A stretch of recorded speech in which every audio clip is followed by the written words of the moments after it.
Good evening. A manhunt is underway in Cottage country after 3 people were found dead near Bracebridge. Police were called to a home just north of town after gunshots were heard Friday night. 1 man was found dead outside. 2 others were later found inside a home on fire. CTV's Luke Simard is following the story. A quiet rural road 2 hours north of Toronto is the scene of a murder after 3 bodies were discovered on the property. The main police suspect who is responsible remains on the loose. Shortly after 8 Friday evening, OPP responded to reports of gunshots and an armed man in distress. Once officers arrived, 1 person was located deceased outside the residence, and the residence was fully engulfed in flames. Officers started looking for the suspected shooter, and a shelter in place was put into effect in the area. A shelter in place was put in effect until approximately 1:45 a.m. that morning. Since then, Mitchell Gray, 29 years old of Bracebridge, is now wanted for murder. Further, the next day, as the investigation progressed, the residence itself, 2 deceased were located from inside the residence. OPP confirming that suspect and deceased were known to each other, but have not said if they are related. There are a lot of unknowns for sure. This is still a very active investigation, and we are looking into every possible scenarios. Bracebridge Mayor Rick Maloney providing a statement to CTV News saying, "We appreciate the efforts of all our emergency services who responded to this tragic incident, especially our OPP. Our hearts and thoughts are with the family of the victims." The OPP say the investigation is still developing, but there is no threat to public safety. The OPP has not shared what information they have that leads them to believe that. A police presence to continue, and what we are asking is if anybody knows the whereabouts of Mitchell Gray, to please contact the OPP at 1-888-310-1122 or Crime Stoppers at 1-800-222-TIPS. Police are saying that a forensic autopsy could take some time to determine the identities and cause of death for the victims. Until then, police are assuming that Mitchell Gray is still out there and are looking for his whereabouts. Luke Simard, CTV News. Now to Burleigh Falls, north of Peterborough, where there's been a tragedy in the water with 2 people pronounced dead. 2 men drowned at the falls in Stony Lake. After nearly 24 hours of search and rescue efforts along the shoreline of Stony Lake, the OPP Underwater Search and Recovery Unit has recovered the bodies of 2 people who went missing Sunday evening. It was just before 5 p.m. when Peterborough County officers were called to Burleigh Falls for a potential drowning. Police say 2 people had been swimming in the area when one of them fell in from the shoreline and appeared to be in distress. OPP say others went into the water to help, resulting in a 2nd person missing. A 24-year-old male from Caledon and a 26-year-old male from Brampton have been pronounced dead. Burleigh Falls is around 35 kilometers north of Peterborough. Recent data shows a rise in drownings this year, and Ontario is seeing the biggest spike. According to the Life Saving Society of Ontario, at the end of July, there had been 57 drowning deaths in the province, compared to 49 by the same point last year. The names of the victims have not been made public.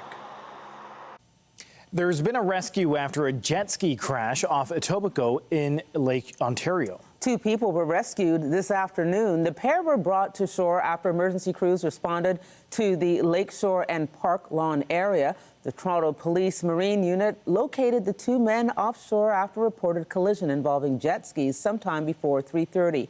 One rider in his 30s was taken to hospital with a leg injury. The other was assessed on scene by medics. A dog is dead, and another had to be rescued after being left alone in a vehicle in the heat. The incident happened in North Oshawa, and one of the animals had to be put down. CTV's Janice Golding reports. Some regard their pets as part of the family. They're like your children. Which is why many people who live and work near Simcoe and Winchester and Oshawa are horrified today that 2 dogs were left in a hot car yesterday and one had to be put down due to heat stroke. Makes me sick to my stomach that an animal has to suffer like that. Unfortunately, people don't think. Durham Regional Police say it was around 4:40 p.m. yesterday that officers were called about 2 dogs in distress. Animals investigators say had been left in a hot vehicle for an extended period of time. When officers attended the scene, they spoke to witnesses and were eventually led to a veterinarian clinic where we learned that one of the dogs had to be euthanized from the heat stroke. The owner was arrested and charged with willfully causing unnecessary pain or suffering or injury to an animal. And with the hot weather continuing, police are issuing a reminder to the public. People think that these dogs are fine. They think, oh, if I put the window a bit, they'll get some air in. But we're finding on these hot days, we don't even really have much of a breeze. So they're not getting the temperature control that they need. According to experts, dogs have a limited ability to sweat. So even a short period of time in a hot environment can be deadly. In fact, heat stroke fatalities can occur in less than 15 minutes. And even if you're parked in a shady area, your car can reach dangerous temperatures quickly. Many animal lovers say people shouldn't need the reminder. I could never do that to them. I don't even want to leave them in the car for like 10 minutes. I always bring them with me everywhere I go because it's way too hot in the summertime. I feel terrible. I think that is a horrible thing that happened to the pet, and I think that there should be more education about it. I think that anyone who owns a pet should be conscious about how the heat can impact small animals. It makes me very angry. I don't like hearing about dogs being in a car. Like, imagine leaving your kid in the car. It's the same thing, really. Unfortunately, Mel Clatworthy, who has worked in the pet care industry for about 15 years, says it's all too common. It's not shocking because we have seen several people leave their dogs in their car, and we do say something about it if we do see it, that it's too hot for their dog. They can bring them in the store. Police say if you see a dog in a situation like this, you should call 911 immediately because these are emergency situations and there's little time to lose. Signs to look out for? Well, symptoms of heat stroke in a dog can include excessive drooling, panting, lethargy, vomiting, diarrhea, and collapse. Janice Golding, CTV News. Well, if you've been outside today, you certainly noticed the smoky air quality. Toronto is currently ranked 9th among the most polluted major cities in the world. That is according to the Swiss air quality technology company IQ Air. This is looking west from the CN Tower over Humber Bay toward the South Etobicoke skyline. You can barely see the outline of the high-rises. A special air quality statement remains in effect for Toronto, which at one point was second on the world AQI ranking. Montreal is now 14th. Smoke from the wildfires out west is to blame. Environment Canada is reminding people that it is hazardous to be outside due to increased pollution in the air. The agency says these are some of the worst conditions it has seen throughout the long weekend. The thing that is making things particularly bad right now is the fact that we have a ridge of high pressure, basically high pressure over the GTA and over most of the province. And what that does is it really traps any air. It keeps it stagnant. It doesn't allow for much movement to clear out and bring us new fresh air. And what we really need for that is a low pressure system. So showers, a cold front, thunderstorms even, but it doesn't look like we're likely to see much of that until maybe even next weekend. Wildfire smoke can fluctuate over short distances and can vary considerably from hour to hour. As levels increase, health risks increase. People are advised to limit time outdoors and consider reducing or rescheduling outdoor activities. We know about the long-term impacts of pollution in general, living in a very polluted city for years and years. What is the impact of these intermittent exposures? We're just starting to learn that. And the reality is that these used to be rare one-of events. And we are talking about it now multiple times a summer, every single summer. So we're starting to have to think about this as a chronic repeated exposure. And we're just learning what that's going to do. But it probably will have some level of impact, perhaps less severe, but similar types of impact as what we see with living in a very polluted city for a long period of time. Those affected by the smoke may experience eye, nose, and throat irritation, headaches, or a mild cough. More serious but less common symptoms include wheezing, chest pains, or severe cough. Dr. Gupta says the tiniest of the smoke particles end up in the bloodstream. Still to come, Toronto's Victoria Mboko is the last Canadian in competition at the National Bank Open, and she's playing tonight in the quarterfinals.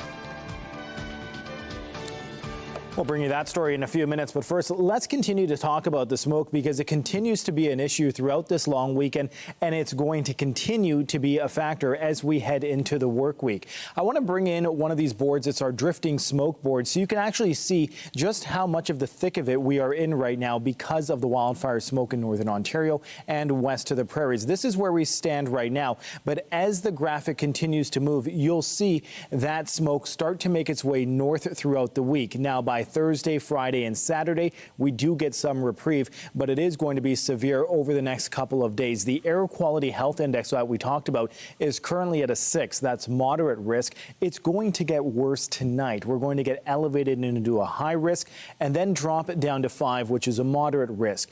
Because of all the smoke, special air quality statements have been issued for several parts of southern Ontario. A few of the statements have dropped other parts of the province, but now there are still several areas where it is a factor. In terms of the satellite radar, no precipitation in the forecast. Conditions are clear other than the smoke. A quick look at the temperatures: 27 degrees in Hamilton, 28 up in Peterborough. In the GTA, still plenty of sunshine at the islands, feeling like 30. Tonight, our overnight low is 16 degrees. Coming up later in the newscast, we'll talk more about the UV index as well as some potential pop-up showers tomorrow afternoon. Andrea. Thanks, Raheem. Police are investigating after a person was stabbed today on a streetcar. It happened around 1:30 this afternoon near Broadview Avenue and Gerrard Street East. The female victim in her 30s was taken to hospital with serious injuries. Police say she initially left the scene and was located by officers a short time later in the Queen Street East and Monroe Street area. The suspect fled. He's about 40 years old with a slim build and was wearing a white T-shirt and black hat. A man in his 20s is in hospital following a shooting at a karaoke bar in North York. Police were called to the bar in the area of Victoria Park in McNichol around 12:45 this morning. The shooting happened inside and the victim was rushed to hospital with serious injuries. One man is wanted in connection with the shooting and fled before officers arrived. Police have described the suspect as being East Asian, 5'4" with a slim build. He's about 20 to 30 years old and was wearing dark clothing. Anyone with information is asked to call police or Crime Stoppers. A man has been charged in connection with a murder investigation in Durham region. The suspect was wanted on a Canada-wide warrant. The body of a 69-year-old woman was discovered inside a Pickering home following a fire on June 11th. 34-year-old Elson Coutinho was arrested on Friday and has been charged with second-degree murder. He was held for a bail hearing. Anyone with information about this incident is asked to contact police. Well, Toronto's Victoria Mboko beat #1 seed Coco Gauff in straight sets and continues to advance in play at the National Bank Open in Montreal. The 18-year-old needed just over an hour to top her American opponent and is the last Canadian playing at the National Bank Open.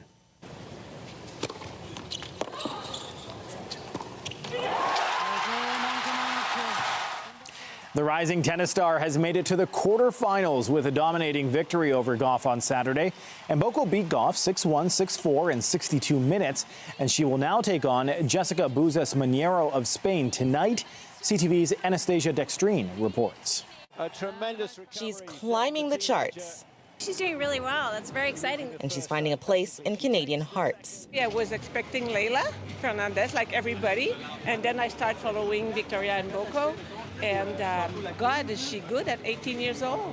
Victoria Mboko has blasted through the WTA rankings. She's climbed from 350 at the beginning of the year to 85th this week after recovering from injuries.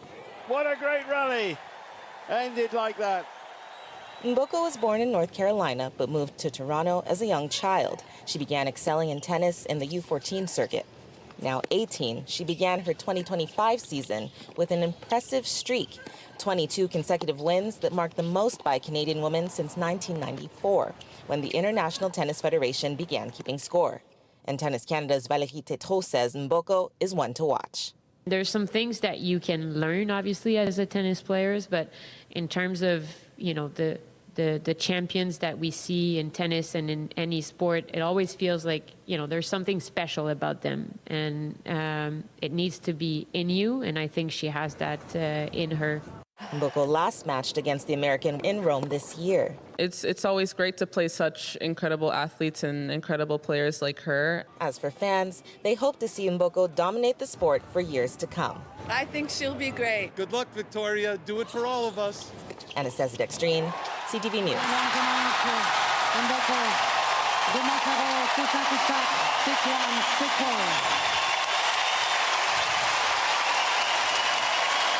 Vicky Mboko, the stage is yours. Indeed. A Canadian military aircraft dropped nearly 10,000 kilograms of aid to Palestinians in the Gaza Strip today.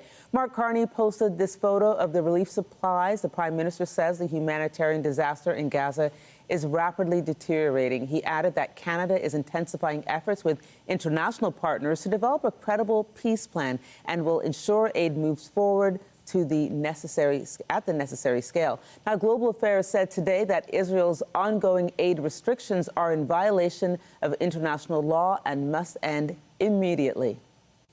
There are tributes today to fashion mogul and former Ontario Lieutenant Governor Hilary Weston, who has passed away.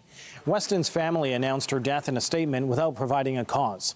Hilary Weston was born in Ireland. She spent her early years as a fashion model and moved to Toronto in the 1970s with her husband, Galen Weston, a retail magnate who helped turn Loblaw into one of the largest food distributors in the country.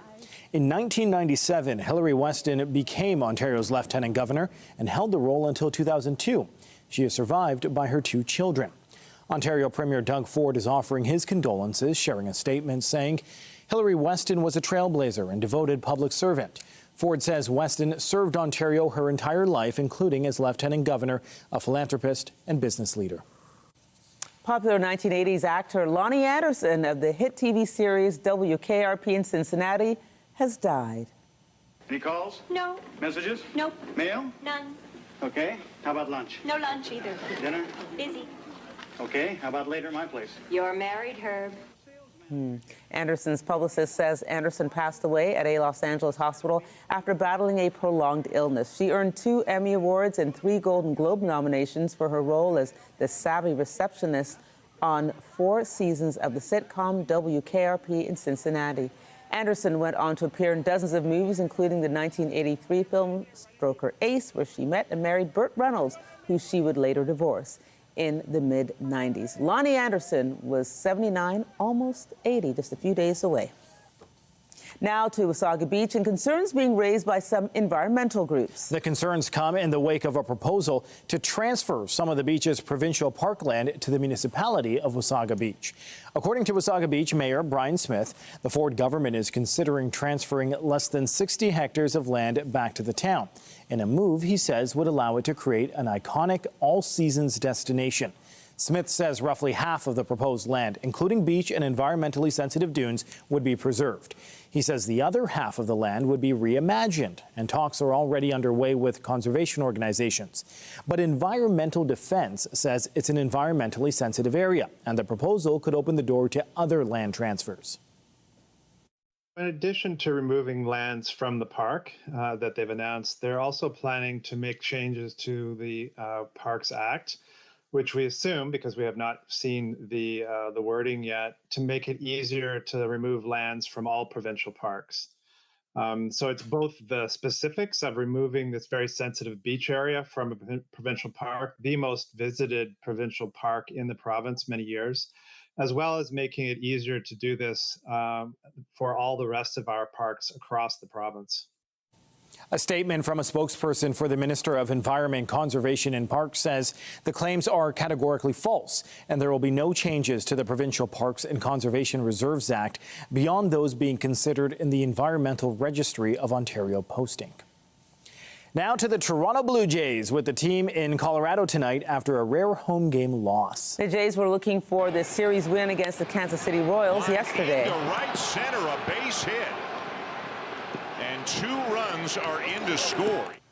With the game tied up at 2, this one needed extra innings where the Royals pulled in front of the 10th. The Jays were unable to come back, losing 7-4. The team will now begin that West Coast road trip, and that, as we said, is with the Colorado Rockies tonight. And over the glove from the line, the 0-2 pitch. Swing and a miss, strike 3. Goes to the changeup inside, and it's back-to-back punch-outs for Shane Bieber. Meantime, in Buffalo, Shane Bieber has made his first rehab start with the Jays organization. The 30-year-old right-hander threw 62 pitches in 5 innings for the AAA Bisons yesterday. He surrendered 2 runs on 5 hits with a walk and 5 strikeouts. Bieber says he felt great and is excited about where he's at in the recovery process after having Tommy John surgery in April of 2024. The Blue Jays acquired Bieber from Cleveland in a trade last week. I keep thinking Justin Bieber, but it's not Justin Bieber. Toronto teen Summer McIntosh made a major splash at the World Aquatics Championships over the long weekend. She's the second woman in history to win 4 golds at a single championship. While Canada can celebrate the success, the world-class performance is also drawing attention to whether there are enough pools to support more young athletes. CTV's Kamal Kurmali reports. This is a summer to remember. This is Canadian swimming history being made. Summer McIntosh does it again. Toronto's Summer McIntosh breaking her own championship record to win her 4th gold medal at the World Aquatic Championships in Singapore. Summer McIntosh with a big lead. With her supporters cheering her on half a world away. It's the most impressive showing of any Canadian woman athlete. And inspiring a new generation of swimmers across Canada. I want to be a swimmer because it's my favorite hobby. Daniela Rashad hoping to take the leap into professional swimming. For her, there's just one problem. I wish we had an indoor pool in our building. So you're not getting enough pool time. Yeah. Even now, swim clubs and sports groups across the country are highlighting a shortage of pools and facilities to train athletes to help them become the next Summer McIntosh. I would say we're in the middle of an infrastructure crisis when it comes to pools. Across Canada, there are a total of 70 indoor pools that are 50 meters. Although they're Olympic-sized in length, many don't have the 10 lanes Olympic pools require, and more than half were built over 25 years ago. In Vancouver, one of only 2 Olympic-sized pools in the city has been falling apart. So the city's park board has made plans to replace it, but with a pool half its size, citing financial issues. Not even at the competitive level, but at the learning to swim level, there just simply isn't enough space in a 25-meter pool to provide adequate programming. Swimming Canada hoping to rally all levels of government to the cause to create more swimming facilities, not just for athletes, but for all Canadians to avoid drowning deaths. The only way you're going to help alleviate that is have more lifeguards, have more learn to swim. Believing it could not only save lives, but perhaps bring in a new wave of Canadian gold medal swimmers.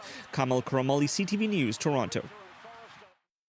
I'm Pat Four, and coming up on Consumer Alert, there is still lots of summer left, but some students getting ready for high school, college, or university may need a new laptop. Computers have been improving steadily, but there are price concerns due to the tariff situation. We have some shopping advice. That story is just ahead. When you see it happen, send it to CTV News. Text 10400 from your screen to ours. Text 10400. Well, I hate to say it, but now is about the time that people start thinking about heading back to school. It's too soon. And if you've got a child in senior grade or heading to college, university, and in the market for a laptop, CTV's Pat Ford has some advice for you. Computers have improved so much over the years that even the most basic models will be able to handle most of what students need to do. But there are big price differences depending on what you want to buy. Consumer Reports has their best picks for any laptop budget. Whether you're heading off to high school, college, or university, the right laptop can make your school year, and timing your purchase could save you hundreds of dollars. We tell folks that if they have the money now to buy the laptop now, because there is a very good chance that prices could rise pretty dramatically. For bigger budgets, the latest 15-inch Apple MacBook Air ranks near the top of the laptop ratings for performance and reliability. To score one for less, choose a smaller model or one that's a few years old. Prefer a PC with Windows? This lightweight LG Gram offers great portability and battery life. And if you're looking to save a few bucks, maybe you find one that's a year or two older, which is still going to be a very good laptop. You could probably find that for less than the current year model. If you want the latest tech, the HP OmniBook Ultra is a powerful AI PC designed to run AI apps on the laptop itself instead of online.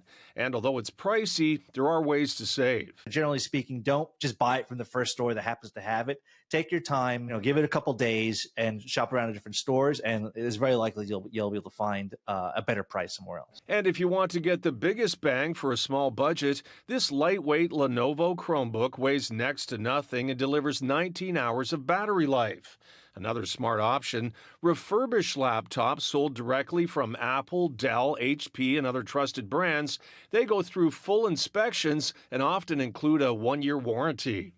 And if you're a student looking for a laptop, don't forget to mention that. Many companies offer student discounts. Apple, Dell, HP, and some stores offer student pricing, sometimes with extra perks like gift cards or accessories. On your side, I'm Pat Foran.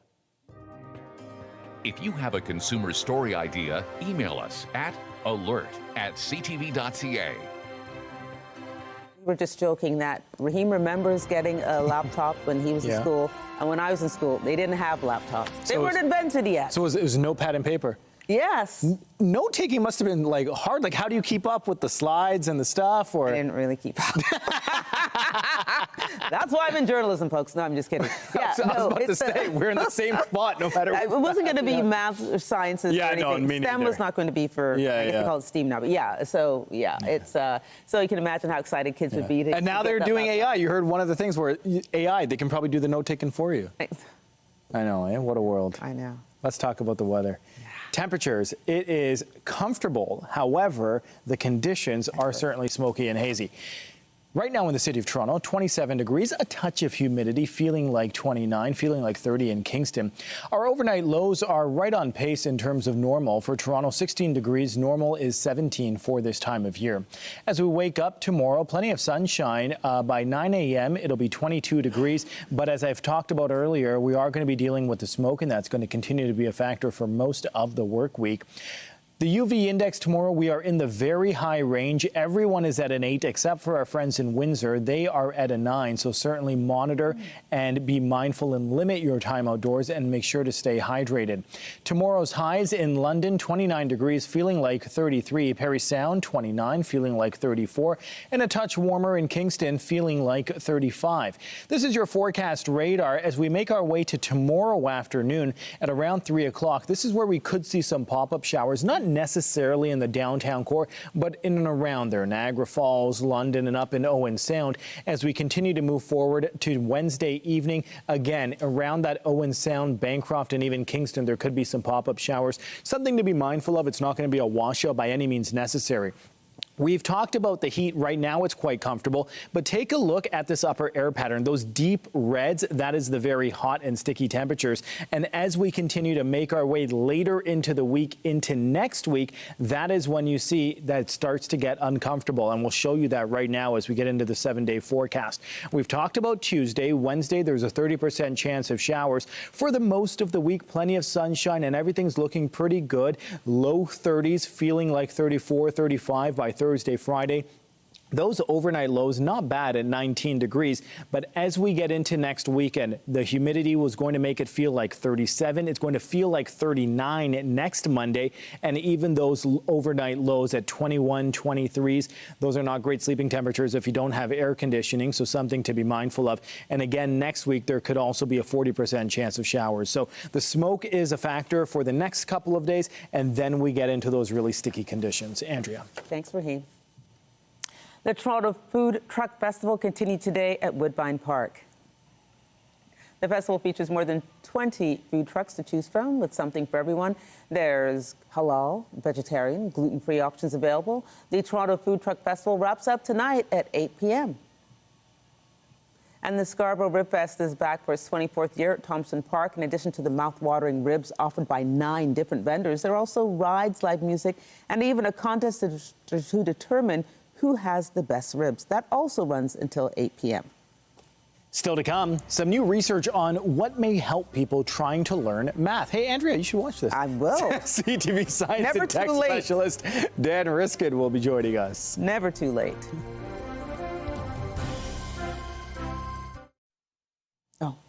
Hey, welcome back, everybody. Pat Foran has kicked off our back-to-school coverage this hour with tips on buying a laptop. And CTV Science and Tech Specialist Dan Riskin is going to chime in on learning with some research on what helps when it comes to learning math. Now, Dan, I don't know if you were listening earlier, but Raheem and I were joking about the fact that wasn't my strongest subject. So if I'm understanding you correctly, that scientists are literally mapping people's brains with electricity to help them learn math. Is this true? Yeah, they're zapping their brains with electricity. This is the worst idea I've ever heard from a PR perspective. Like, people are already scared of math, and now scientists are like, don't worry, now we're just going to zap your brain while you do math. It'll be way better. But they did this experiment where they had people wear these helmets. And when I say zap the brain, I'm being funny. It's actually a very, very low stimulus. And in fact, the people who were in the treatment group that were actually getting the zaps couldn't tell whether they were actually in the control group that didn't get zapped at all. You barely feel it at all. But when people wear these helmets and they are zapping compared to people who are wearing the helmet and it's not zapping, some people do a little bit better in the math. The ones that are really strong don't really get a change, but the ones who were weakest at math start to get up around average. And so there's apparently something to this where maybe we can understand better how the brain is having difficulty with these issues and maybe come up with some other solutions. But I can't help but think that asking people to wear brain zapping helmets when they do their math is not going to solve the problem anytime soon. Wow, I'm with you on that one. Well, a new study suggests people walk 15% faster in cities than they did in the 80s, and they also tend to linger less. What's that all about? Yeah, somebody was interested in how cities work, and they took a bunch of video of just like public squares in Boston and Philadelphia and New York in the 1980s, and recorded all these videos. And then 30 years later, somebody said, you know what, it'd be really cool to do a comparison data set. And so they just made recordings in the same places at the same time of day, basically same time of year. And then they had artificial intelligence just measure what was different. And it turns out people are moving about 15% faster through those places, and they're not lingering the way they used to. You find 14% fewer people stopping to sort of just check things out. They're on their way somewhere. And so it's a bit of a mystery why things have sped up. For me, you know, it feels like the pace of life is faster, and I feel very validated by this because it's not just me getting slower. It turns out the world is getting faster. But it is an interesting question, and a lot of the researchers believe that it has to do with our use of cell phones. You know, if I have to meet you on the steps of a museum, yes, and in the old days we had to sort of phone each other and say, okay, I'll see you around 2 o'clock. Around 2 o'clock, I'm walking slowly, I'm looking around, I'm looking for your face, I'm trying to find you. But now I send you a text and I know exactly where to find you because you sent me a text 30 seconds ago and told me to go over to this particular spot. And so maybe that's part of the reason people aren't lingering the way they used to. Take time and smell the roses. Okay, and finally, Dan, you found a secret to making your voice audible over loud noise. Talk like Dolly Parton. I'm all in. Tell me more. Yes, talk like Dolly Parton. This is awesome. So they had people record their voices talking normally and then talking with a twang. And so the way they describe the twang, it's interesting because the press has sort of picked up on this Dolly Parton angle, but in the paper they say, you know, picture talking like the Wicked Witch of the West or like a kid saying, yeah, yeah, yeah, yeah, like that high-pitched kind of thing. That's not a Dolly Parton impression, by the way. I would never talk ill of Dolly Parton. I think she's a saint. But if you have that affect to your voice like Dolly Parton has, it does carry better over sound. People can understand more words. They feel like it's easier to understand, and that's without being any louder. It's at the same volume. So maybe the roots of Dolly Parton's style of talking have to do with her being heard over her instruments when she's singing. But if you're in a crowded bar and it's hard for people to hear you, bust out your best Dolly Parton impression and see how that goes. You know, Dan, I met Dolly Parton once, and she's magic, so I totally get that. CTV Science and Tech Specialist Dan Riskin, thank you for joining us, Dan. A pleasure. Take care. Well, it's been a fantastic long weekend at the box office for Marvel's latest superhero movie. Famous around the world, please welcome the Fantastic Four. The Fantastic Four First Steps found its way to the top spot for the second straight week. It brought in an estimated $40 million U.S. across North America. The Bad Guys 2 took second spot with nearly $22 million in sales. And rounding out the box office was The Naked Gun, which earned $17 million in sales. Backed by popular demand, the retelling of one of literature's popular love stories returns to Toronto. Pride and Prejudice sort of entertaining audience with its timeless themes and narrative style. Jane Austen's Pride and Prejudice was written in 1813. Say I'm gonna live 1,000 times a day. Pride and Prejudice sort of in 2018. It's a retelling of the iconic love story featuring a string of pop classics written by Isabel MacArthur. It premiered in Scotland and went on to win the Laurence Olivier Award in the UK for Best Comedy. The show it was such a success when it was first written, and it's gone on to do such amazing things. And so the blueprint of how it works and what it does is really very clear. And so we were given lots of flexibility to play and find our own sort of voice within the piece. The cast of 5 women play all roles, male and female. There's times when Rihanna plays Mr. Darcy, and I literally don't see her as a woman at all. I couldn't possibly imagine her being her. It's just Mr. Darcy, and she's so skillful at becoming everyone is with the men that they become in the piece, and you sort of lose yourself in the story. Neither actors Rihanna McGreevy nor Naomi Preston Lowe had seen the show before they auditioned for it. I'd heard a lot about the show. I hadn't actually seen it. None of us in the cast had seen it before we got to be in it. And I think it always has there's a lot of differences between each time it comes on the road, because people have different instruments that they play and things that they bring to the piece itself. So it was very interesting to see what we created as our group of people. The show was a hit when it played last year and is back for a limited engagement. There's so much that's surprisingly relatable about Pride and Prejudice, and I think that's the joy that we've sort of mined in our piece of work here, is that, you know, trying to get that story to appeal to a modern audience is actually not that difficult to do. While both actresses are enjoying this run, they have other credits. McGreevy co-stars in The Witcher, and right out of drama school, Preston landed a small role in Bridgerton. Just the expertise of everyone that was on that set was extraordinary, and I got to learn so much, and that's all that you need when you're coming out of drama school for the first time. I was so nervous, and I didn't really know the etiquette. As for Pride and Prejudice, sort of, it's an amazing, fun night out, and whether you love Jane Austen or whether you don't know any of her work at all, there's something for everyone to enjoy. And we'd like to leave the audience with, you know, big smiles on their face at the end. And yeah, it's just a lot of fun for us to do, and it's a lot of fun for the audience. It feels like a big party at the end of the show. Pride and Prejudice, sort of, is on stage now at the Ed Mirvish Theatre until August 17th. American pop star Chappell Roan is creating quite the buzz in Saskatchewan. CTV's Alison Bamford reports on the high hopes that a breakup ballad will help the province.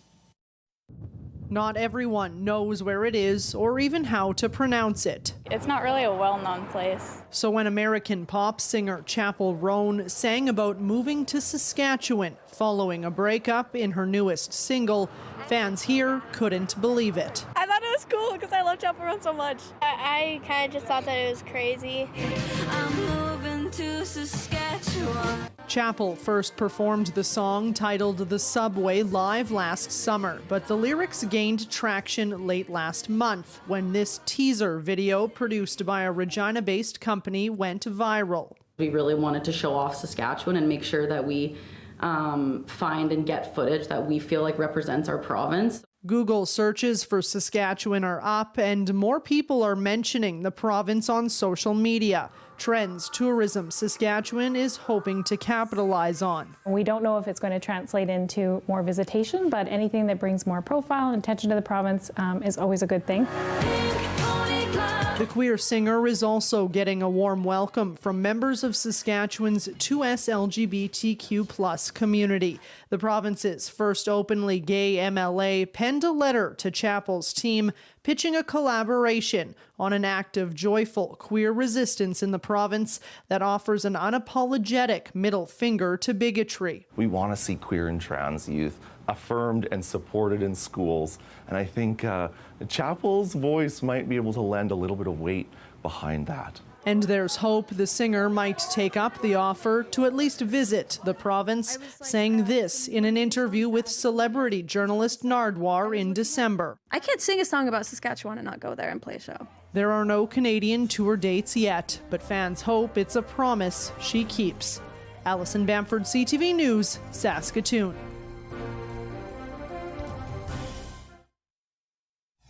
If anybody knows the whereabouts of Mitchell Gray, to please contact the OPP at 1-888-310-1122 or Crime Stoppers at 1-800-222-TIPS.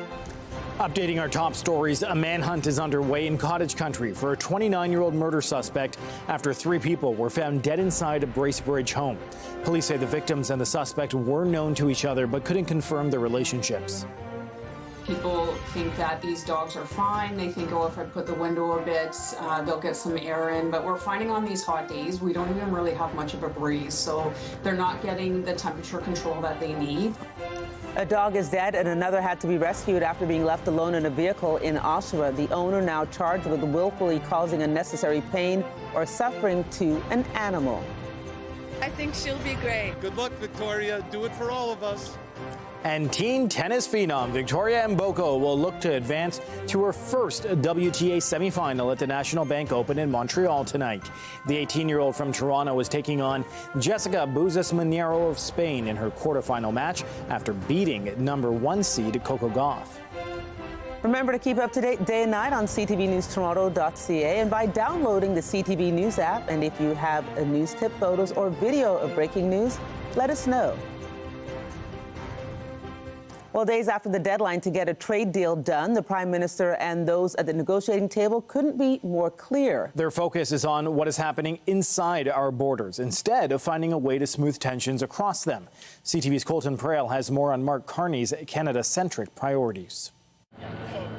Ottawa's message since the deadline for a trade deal with the United States has been clear. An agreement with Donald Trump isn't the top priority. In a statement, Canada's U.S. Trade Minister says Ottawa's next step is reinforcing the economy, adding Canada will take the requisite measures with the U.S. at the appropriate time. Whatever we do, whatever the government decides to adopt, let's make sure that it's pragmatically going to work with the business needs of the moment. The Canadian Federation of Independent Business says improving infrastructure will be vital. More than a third of its members are shifting to Canadian markets and suppliers, while a quarter are looking into international markets other than the U.S. If we don't have the necessary infrastructure that would help keep costs stable or competitive, businesses would be kind of stuck. It comes as the United States is continuing to negotiate trade deals with other countries while threatening new higher tariffs on India. I'm not looking for leverage, I'm looking for fairness. Today, top economists at Scotiabank joining those arguing that while Canada may suffer under tariffs without a deal,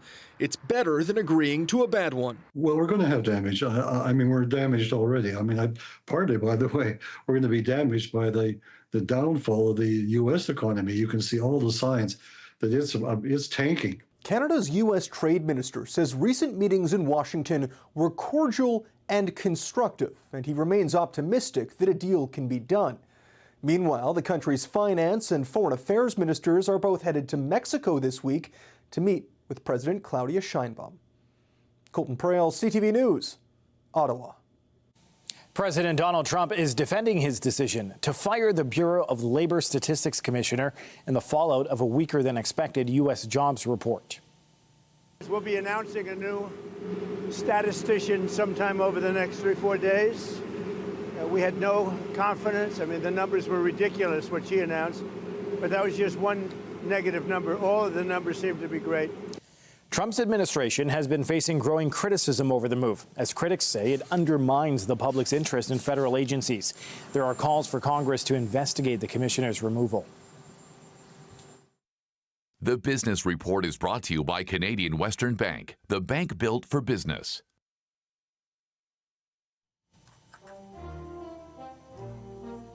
Coming up, get ready for the robot games. Tonight, the revolutionary surgical procedure helping a BC woman regain her sight. I'm starting to be able to see people's features, facial features. How a tooth let her see her partner for the first time. Later on CTV National News. And a reminder, the CTV News at 6 podcast is available as a download every weeknight. And a special hello to all of our friends listening to the newscast live on News Talk 1010. Hello. Like so many places, Spain is going through a heat wave, but some dog owners have found a way to beat the heat. What better way to cool off than at a canine water park? Some dogs are getting their first experience in the water, while others are having a familiar splash around. And this works well for the owners, too. They also get a chance to get into the water, staying cool while having fun with their furry friends. Robot teams are preparing for the first ever World Humanoid Robot Games in Beijing. 30 robot teams from countries around the world have registered to play in the soccer tournament at the games that begin on August 14th. Today, the robots faced off in fully autonomous 5-on-5 soccer matches powered entirely by artificial intelligence. The robots are equipped with advanced visual sensors, which allow them to identify the ball and navigate the field. They were also designed to stand up on their own after falling. Well, before we go, let's take one more look at the forecast. Let's show you that 7-day forecast, shall we? Tomorrow, it's going to be a hot, humid, and smoky day, and that's going to be the condition similar for much of the week, feeling like 34 tomorrow. A lot of the wildfire smoke continuing to affect us here in the city of Toronto. Similar conditions for most of the week, and then looking ahead to next weekend, things really start to look uncomfortable, feeling like 37, feeling like 39 next Monday. However, that still is a ways away. Andrea. I'll be sure to join Heather Butts tonight at 11 for the CTV National News, followed by myself with our next local newscast at 11:30. In the meantime, our coverage continues anytime on CB24 and online at ctvnewstoronto.ca. For all of us here at CTV News, thanks for watching. Have a good night. I'm Andrea Case. And I'm Raheem Ladani. Take care. Good night.